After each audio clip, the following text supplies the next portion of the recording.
আপনার যদি একটি ইলেকট্রিক্যাল দোকান থাকে অথবা আপনি যদি খুচরায় ইলেকট্রিক্যাল মালামাল বিক্রেতা হন তাহলে এই ভিডিও আপনার জন্য। আসসালামু আলাইকুম রহমতুল্লাহ। আমি মোহাম্মদ মামুন, নবাবপুর ইঞ্জিনিয়ারিং এর পক্ষ থেকে। আমি এখন রয়েছি নবাবপুর সুন্দরবন স্কোয়ার সুপার মার্কেটে।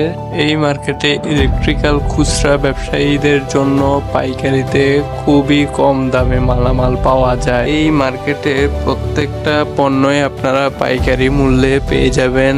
Light, fan, switch, multi socket, holder, যে কোনো কোম্পানির কেবল এবং যে কোনো ধরনের ইলেকট্রিক্যাল টুলস আপনারা এই মার্কেটে পেয়ে যাবেন। আপনার দোকানের জন্য এই সকল ইলেকট্রনিক মালামাল আমাদের এই পেজের মাধ্যমে নিতে চাইলে আমাদের এই পেজে যোগাযোগ করুন অথবা আমাদের পেজে দেওয়া হোয়াটসঅ্যাপ নাম্বারে যোগাযোগ করুন। আপনারা বিশ্বস্ততার সাথে এই পেজ থেকে অর্ডার করতে পারেন। ধন্যবাদ সবাইকে। আসসালামু আলাইকুম রহমতুল্লাহ।